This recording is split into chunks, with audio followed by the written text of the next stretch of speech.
We thought with the election of President Barack Obama that something happened in this country. Perhaps it did, right? I mean, it's extraordinary. I grew up on the coast of Mississippi. My mother and father and my grandmother and my grandma and my grandfather, they could never imagine the idea of a black man in the White House. But over the last 8 years, what we have witnessed has been the complete devastation of black communities all throughout this country. Over 240,000 homes have been lost as a result of the housing crash. 240,000 homes. Since 2008, we've seen an expansion of the wealth gap.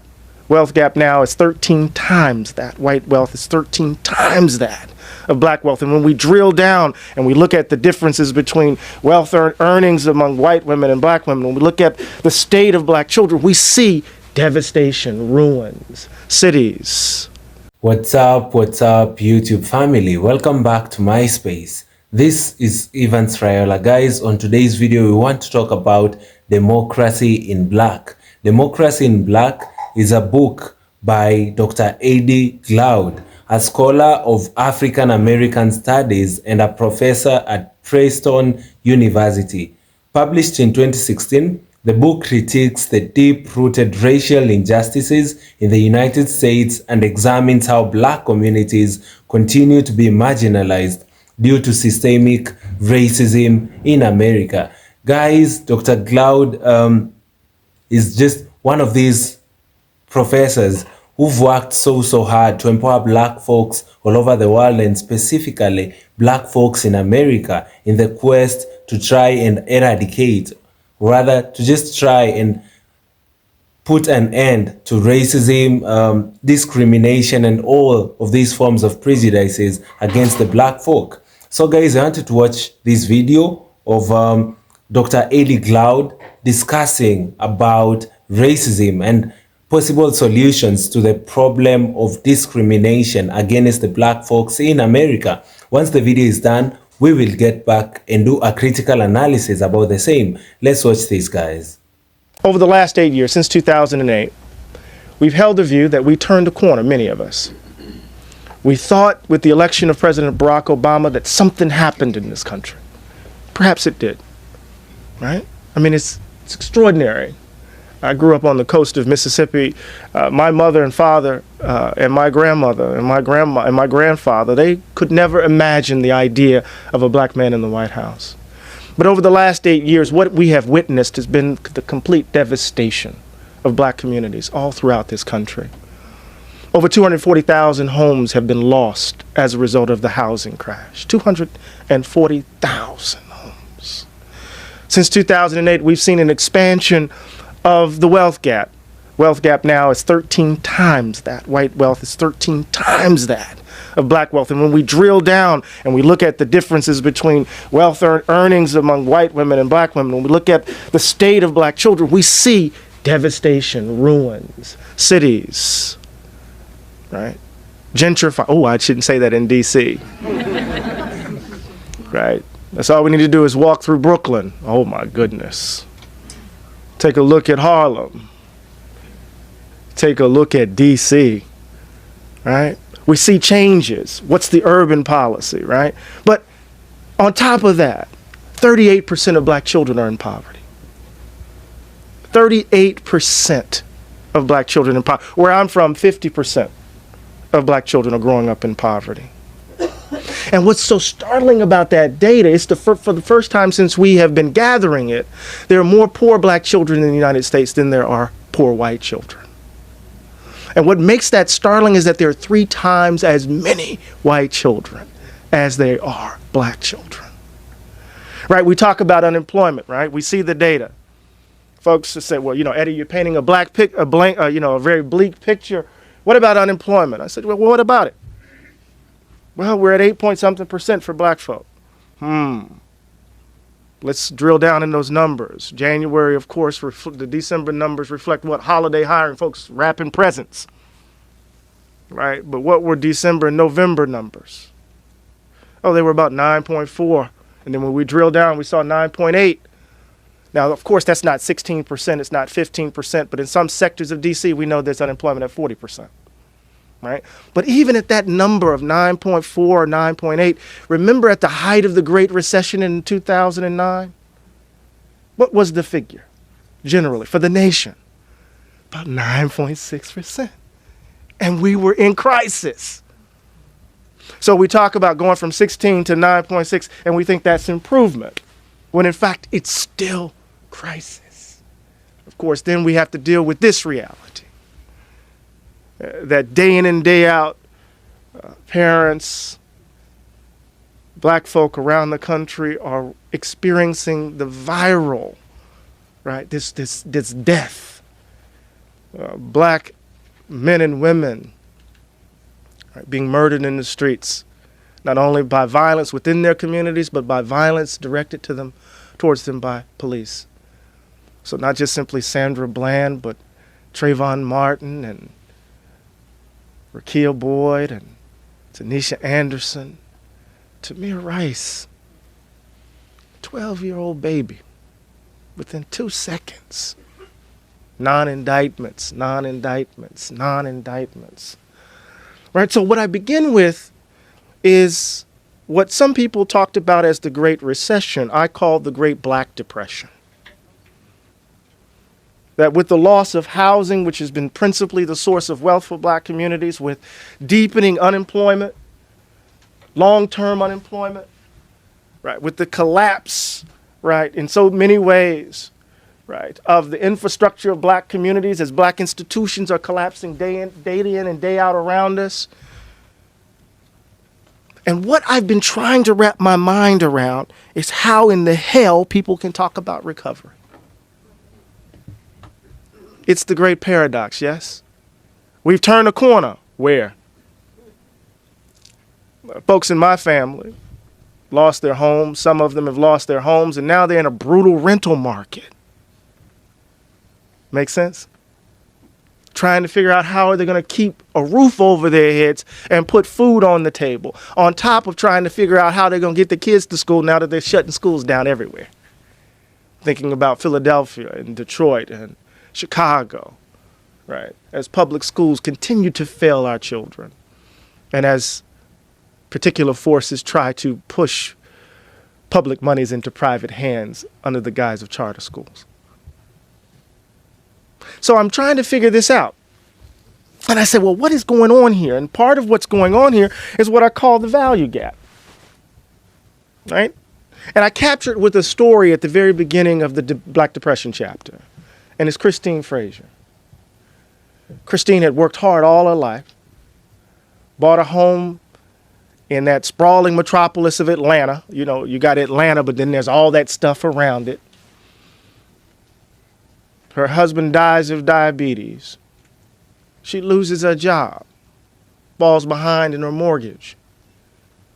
The president's housing program isn't helpful, because if you fall behind in your mortgage, you couldn't take advantage of it. And so she loses her home. But what's striking is that the police, right, doing the bidding of banks who somehow lost, well, I was going to say they don't have hearts. Well, it was a bank after all. Came to her home at 3 o'clock in the morning, picked the lock. She said they walked into my house like I was a drug dealer.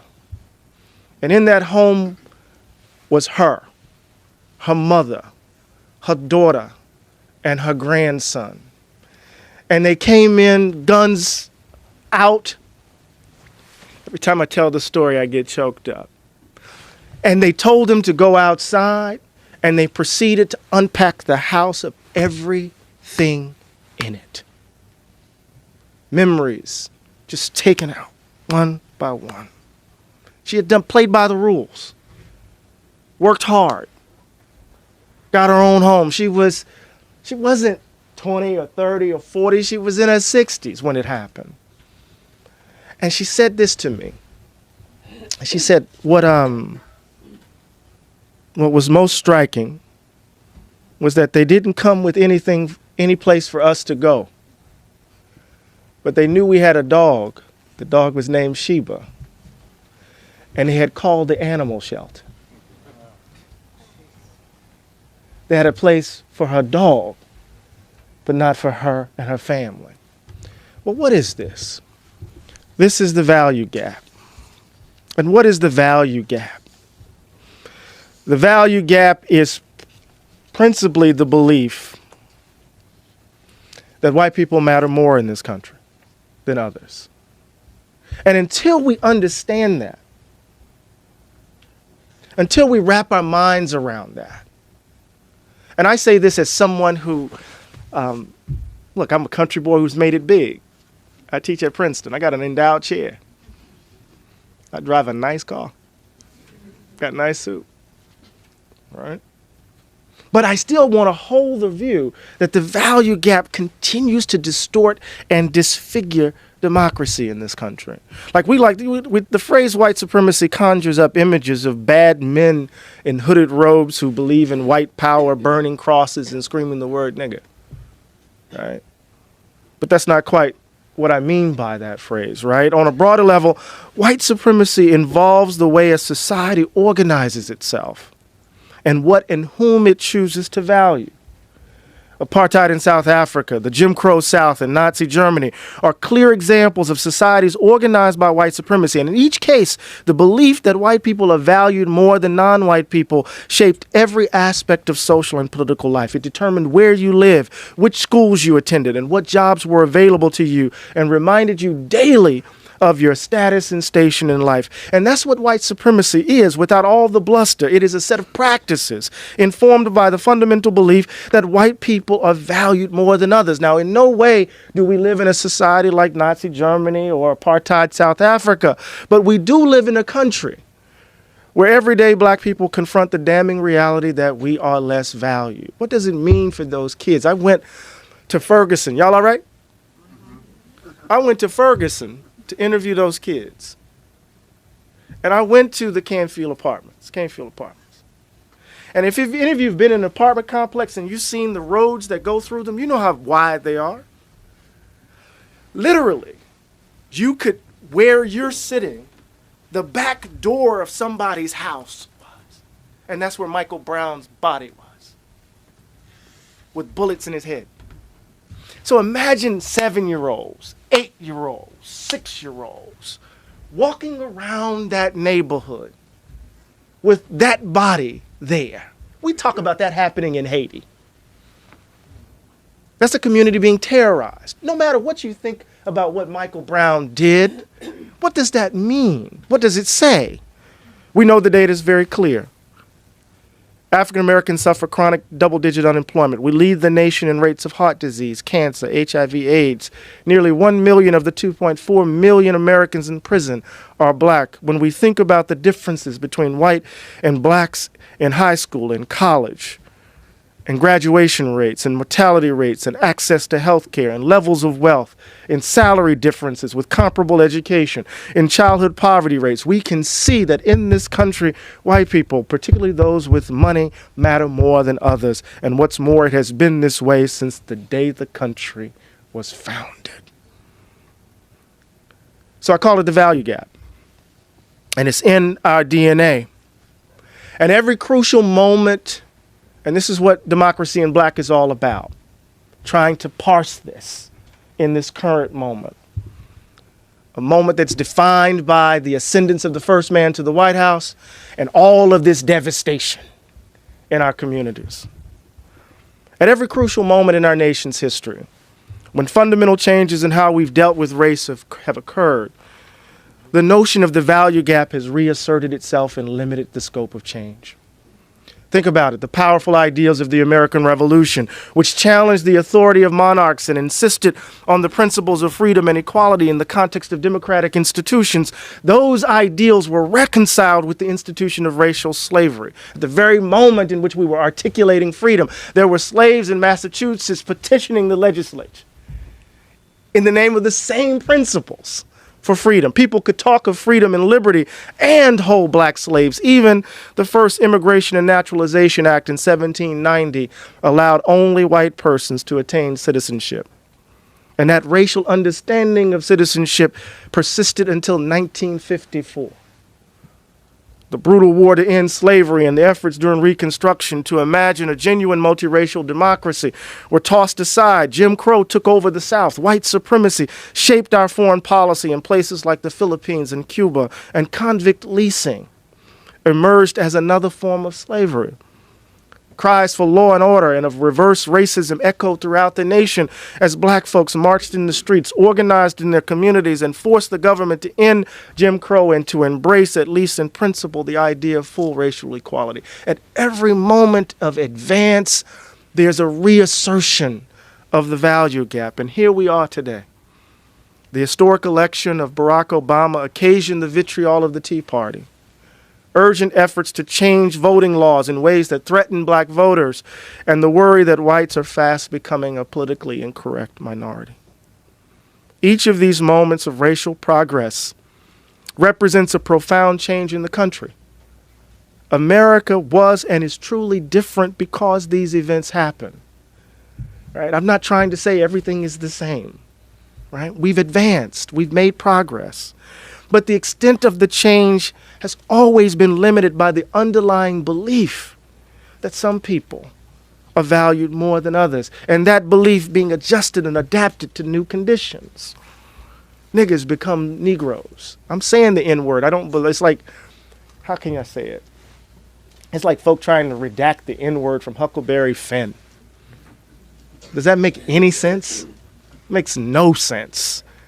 Or trying to say slaves were workers. It makes no sense to me. Blatant racism became demands for states' rights, and whites became one ethnic group among many. Black people, according to these new stories, were now dependent on government handouts and affirmative action, lacking individual initiative and self-reliance. Mass incarceration became the answer to calls for law and order. With each step forward, equally powerful forces pulled the nation back in the direction of the status quo. And this is what I mean. This is what I think people mean when they say things haven't changed. They don't mean that, we're just like it's just like it was in 1960 or 1860. Right? Folks know that's not true. My dad couldn't go to Princeton. Right? Now I'm a professor at Princeton. I mean, I would be silly to say things haven't changed, right? But what hasn't changed, right, is the value gap. What hasn't changed is the value gap. I'm going to make a transition really quickly, and I'm going to open it up for some conversation. Is that good? Is that okay? It's that black preacher in me. Americans like to believe that we live in a special country, that the American Revolution introduced democracy to the modern world, and that we are free to pursue our dreams in a religiously tolerant society without the burden of rigid class distinctions. In the United States, people can worship wherever they want to, or they can choose not to believe in God at all. Lords and knights don't exist here. And poor people, if they work hard, can escape poverty and even become rich. The amazing bounty of our lands and natural resources, according to that story, also set us apart. It's as if God placed his hands only on us. As the patriots of the revolution put it, quote, "With the revolution, God has shown that the United States of America are his vineyard, the principal seat of his glorious kingdom," end quote. So in this view, America is an exceptional place, a chosen nation charged to redeem the world. But to believe this requires that we ignore our history. Even as America was imagined as a new Israel, many black people saw it as Egypt, a democracy with black slaves. With the abolition of slavery, black people found themselves relegated to second-class status as the country continued to exploit their labor. Over and over again, the American idea that ours was a nation committed to liberty, freedom, and the unfettered pursuit of individual dreams ran up against the stark reality that black people were valued less than others, and that our society was organized to reflect that fact. And then we tell a story, in effect, that follows from that. I'm going to pull up from the text. Right? We tell a story that it kind of gets rooted in Gernot Myrdal's The American Dilemma, that in light of that understanding of who we are, what's really at stake is a gap between our ideals and our practices. Right? And it's all we need to do is align the two. And what that formulation does, it's a built-in justification that wherever evil is, it doesn't say anything about our inherent goodness. Oh, yeah, we used to have slaves, but now we don't. See, that's evidence that we're perfect union. Oh, women didn't vote. Yes, we know, but now they do. Evidence that we are on our way to a more perfect union. The narrative of American exceptionalism works in such a way that it keeps us from confronting the ugliness of who we are. Because we like to believe that the ugliness of the value gap is really reducible to ugly people, bad people, and it's usually the South. If only those ignorant Southerners, and I said ignorant, if only those backward Southerners would have behaved better, when we know that's not the truth. When we know that's not the truth. And so part of what the book tries to do is to what? Undermine this notion of American exceptionalism, because I'm an avid fan. My muse is James Baldwin. And Baldwin says in Fire Next Time that we never believed the myth that America was this shining city on the hill. That we were the most virile, that we treated Mexico honestly. Right? We never believed that lie.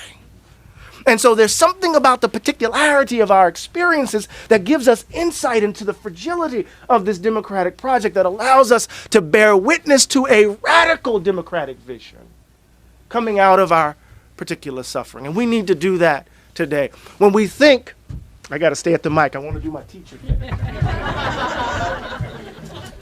Reggie knows about this, right? When we think of democracy as just simply the gap between our ideals and our practices, as opposed to something that's constitutive of who we are, which keeps us from reimagining, right, what this place could be. We tend to look for the bad people, the loud racists. I tell the story in the book. I said this on Diane Reham's show, I think.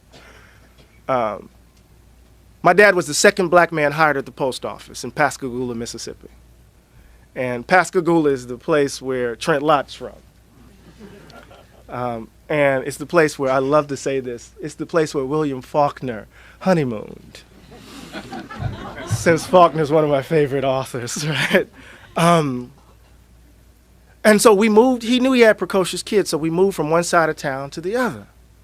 So it's on a hill, Briarwood Circle on a hill, nice 2-story home, middle class existence. That's why I hate the fact that some folks are trying to destroy the post office. Right, because I grew up a middle class life because my dad worked at the post office, right? And so as we're moving in, the police officers cruising by, and my dad gets his keys and say, yeah, I own it. And so I'm outside playing with my Tonka truck. I'm about 8 years old. And remember those old Tonka trucks? If you hit your hand, it would hurt, right?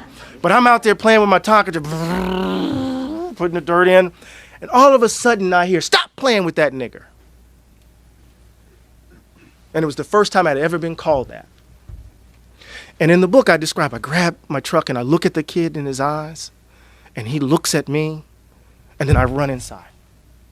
And I tell my dad, and my dad is a unique black man, right? Just put it this way, when kids in the back of the house shot out the back window with a pellet gun, my dad responded with a 12-gauge shotgun and blew off a limb of their oak tree and said, shoot back here again. Right? So I tell him this, and he just looks, and you could see his past engulf, just flooding, just coming down on him, and he runs outside. Now, typically, we tell the story of American racism at that moment. An innocent child is wounded by an adult saying something as mean and as ugly as that, and that child has to spend his or her life working diligently to prove that he or she is not that, right? James Baldwin says, whatever the Negro problem is, the Negro problem is trying to raise a child in a context in which a world despises them, to keep them from despising themselves. That's how we typically think of racism. But the interesting thing about this is that I knew at the age of 8 that we were moving from the black side of town to the white side. Before I even got called the N-word. I knew we were moving from the black side to the white side. Why? Because in our old neighborhood, when it rained, the neighborhood flooded because we had bad sewage pipes. I knew we were in different, moving from one side to the other because our sidewalks weren't paved. I fashioned myself a baseball player even when I was 8. Our baseball diamond, the grass wasn't cut regularly. The houses weren't as good. The schools weren't as good. Everything about my lived environment told me that somehow I was less valued. Fam, Dr. Eddie Cloud is just another figure that has worked so hard to ensure that they empower black folks in America. And he says in 2008, with the election of Barack Obama, he thought that something had happened in this country. Many people expected a lot from Barack Obama being the very first black president in the history of America. People knew that the problems of black folks in America shall have been solved. People knew that there'll be an end to racism, there'll be an end to discrimination, there'll be equal opportunities amongst black and white folks in America. They knew that even the syllabus for both white and black schools would be the same. People would be equal, but that was not the case. Actually, things became even worse. He says, in Obama's time of presidency, what we have witnessed is complete devastation of black communities through this country. Over 240,000 homes have been lost as a result of the housing crash. Since 2008, we've seen an expansion of the wealth gap between the black and white folks. Many a times the wealth gap is always crazy. And according to Dr. Cloud, during this period of Obama's presidency, the wealth gap even became worse. White wealth is 13 times of black wealth. There is a lot of devastation, even in the difference of white and black earnings. Many a times black people tend to have lower wages compared to the white counterparts. 38% of black children are in poverty. In some cases, up to 50%. We see black men and women being murdered in the streets, not only by violence within their communities, but also by violence directed towards them by police officers, by law enforcers who are supposed to protect them. This has always been the sad state of a black man in the United States of America. And Dr. Cloud just tries to discuss and highlight these issues in the quest of trying to find a solution of these long-term problem. People have spoken about it. We've seen scholars like Dr. George Fraser. He's put extensive work to just try and empower black folk. Look at Cloud Anderson. Look at Jane Elliott. People who've been trying to push for an equal America. And till date, people are still struggling to understand. People are still struggling to having equal opportunities. Look at Louis Farrakhan. There's been a lot of scholars who've come forth to try and just empower black people, to try and create a system where everyone is equal. There are some key themes of the book Democracy in Black by Dr. Eddie Cloud. The first theme is the value gap. Cloud argues that America operates on an unspoken belief that white lives are more valuable than black lives, which influences policies, institutions, and everyday interactions. The value gap. People know, or rather people think that white folks are actually, their life are actually of value than those of black counterparts. So there is a lot of value gap. They feel that they have more value. And that is so wrong because we are all human beings at the end of the day. Then number 2 is the racial habits. These are ingrained social and cultural behaviors that sustain racial inequality. Cloud suggests that these habits perpetuate systemic racism even among well-meaning individuals. Then number 3, we have economic disparities. He discusses how racial inequality is deeply tied to economic inequality, highlighting disparities in wealth, employment, and housing. Number 4 is the illusion of post-racial America. The book critiques the idea that America entered a post-racial era after Barack Obama's presidency, showering the racial injustice remains pervasive. Then number 5 is the need for a revolution of values. Glaude calls for a moral reckoning in America, advocating for a fundamental shift in societal values to truly address racial injustice. The book blends historical analysis, personal narratives, and political critiques, making it a powerful read for those interested in racial justice and the ongoing struggle for black equality in the US. Guys, let me know in the comment section down below what you think about the works of Dr. Glaude, specifically in his books. And kindly like this video so that this video may be recommended to other YouTube users. Let me know in the comment section what you think about the democracy in black. Guys, kindly also do consider subscribing to the channel. We are currently on the road to 50,000 subscribers, and guys, we want to do this in the shortest time possible. That way we shall be able to spread news and wisdom about our history as black people outside there. Thank you guys, and see you all in my next episode. Goodbye for now.